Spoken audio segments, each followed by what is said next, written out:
Assalamualaikum warahmatullahi wabarakatuh. Perkenalkan, kami dari kelompok 11. Kami akan mempresentasikan materi tentang konsep dan tradisi kenabian dalam Islam. Pembahasan yang pertama yaitu pengertian nabi. Kata nabi memiliki banyak definisi. Salah satunya, nabi adalah seseorang yang menerima wahyu dari Allah melalui perantara malaikat atau ilham maupun mimpi yang benar.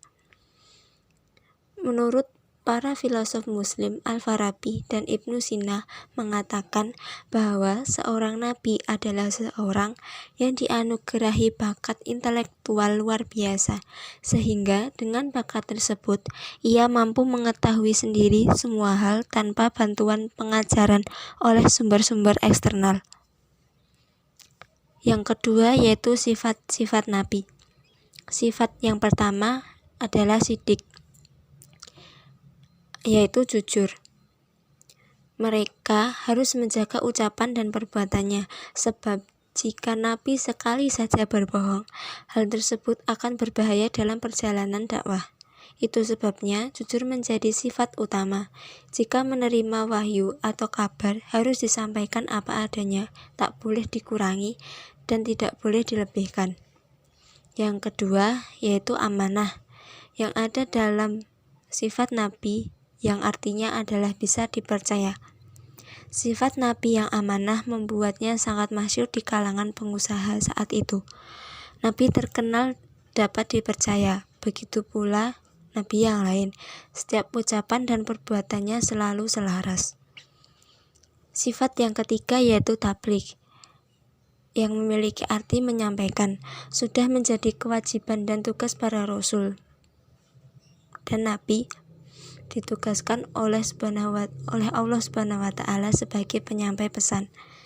Mereka menerima wahyu dari Allah Subhanahu wa Ta'ala tentang ayat-ayat yang menyangkut masalah agama dan kehidupan. Hal tersebut juga disebutkan dalam firman Allah di surat Al-Ahzab ayat 39 yang artinya yaitu orang-orang yang menyampaikan risalah-risalah Allah, mereka takut kepadanya, dan mereka tidak merasa takut kepada seorang pun selain kepada Allah, dan cukuplah Allah sebagai pembuat perhitungan. Sifat yang terakhir yaitu fatonah. Fatonah artinya cerdas.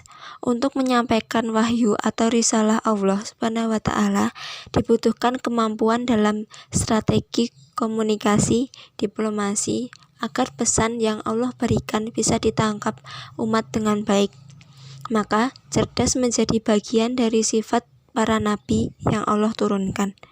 Hal tersebut sudah Allah berikan isyarat dengan memberikan Nabi Ibrahim sebagai contoh. Dan inilah hujan kami yang kami berikan kepada Ibrahim untuk menghadapi kaumnya. Quran Surat Al-An'am ayat 83. Selanjutnya, hal-hal yang perlu diperhatikan dalam konsep kenabian Islam. Yang pertama, kenabian tidak melalui jalan mewarisi. Nabi yang dilahirkan sama sekali tidak dengan jalan mewarisi dengan ayahnya. Kenabian merupakan keistimewaan murni yang berasal dari Tuhan. Hal ini sesuai dengan surah Al-Imran ayat 33 yang artinya sesungguhnya Allah telah memilih Adam, Nuh, keluarga Ibrahim, dan keluarga Imran melebihi segala umat. Dengan demikian Allah lah yang memilih hamba-hamba yang dikehendakinya. Dia yang mengkhususkan kepada orang-orang yang diingininya. Yang kedua, kenabian tidak akan diberikan kepada orang-orang kafir sampai kapanpun. Kenabian akan diberikan kepada orang-orang mukmin, berbeda dengan kerajaan dan kekuasaan yang kadang-kadang diberikan selain orang-orang mukmin. Ini sesuai dengan firman Allah yang tertulis dalam surah Az-Zukhruf ayat 51 yang artinya, dan Fir'aun berkata kepada kaumnya, dia berkata, hai kaumku, bukanlah kerajaan Mesir ini kepunyaanku dan sungai-sungai ini mengalir di bawahku. Maka apakah kamu tidak melihat? Yang ketiga, kenabian dikhususkan untuk lelaki. Tidak akan ada nabi wanita untuk selamanya. Beberapa pendapat yang mengatakan kenabian itu kadang-kadang ada pada orang wanita. Melalui firman Allah yang menyebutkan, dan kami wahyukan kepada ibu Musa, sesuailah dia dan apabila engkau khawatir terhadapnya, maka hanyutkanlah dia ke sungai. Dan janganlah engkau takut dan janganlah pula bersedih hati. Sesungguhnya kami akan mengembalikannya kepadamu dan menjadikan salah seorang rasul. Untuk pembahasan berikutnya mengenai tujuan Nabi. Yang pertama, menerangkan ancaman dan kabar gembira, menunjukkan umat kepada kebaikan, dan menyampaikan kabar kepada mereka tentang pahala yang disiapkan bagi pelakunya, serta memperingatkan kepada mereka dari kejelekan dan siksaan yang disiapkan untuk yang melanggarnya. Sebagaimana firman Allah dalam surat An-Nisa ayat 165. Kedua, menyampaikan syariat Allah dan menjelaskan agama yang diturunkan kepada manusia. Sebagaimana firman Allah dalam surat Al-Maidah ayat 67, yang artinya, "Hai Rasul, sampaikan apa yang diturunkan kepadamu dari Rabb-mu, dan jika tidak kamu kerjakan apa yang diperintahkan itu, berarti kamu tidak menyampaikan amanatnya. Allah memelihara kamu dari gangguan manusia. Sesungguhnya Allah tidak memberi petunjuk kepada orang-orang yang kafir." Ketiga, memperbaiki manusia dengan teladan yang sempurna. Dalam segala segi kehidupan, Rasulullah adalah anutan dan panutan yang terbaik. Rasulullah adalah contoh teladan kehidupan yang merupakan kebutuhan mutlak untuk dicontoh dan diteladani. Keempat, menyampaikan larangan-larangannya.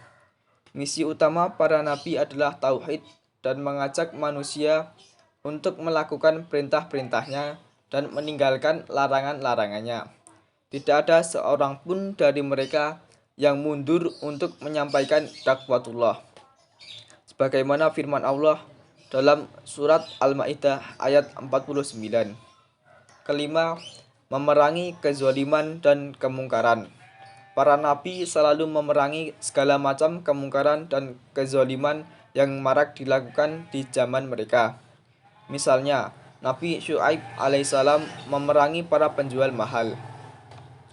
Allah Subhanahu wa taala akan menganugerahkan limpahan berkah, rahmat, rasa aman, pengokohan, dan taufik kepada orang-orang yang beriman. Sementara itu, Allah Subhanahu wa taala akan menimpakan azab, siksaan, dan kemurkaan kepada orang zalim.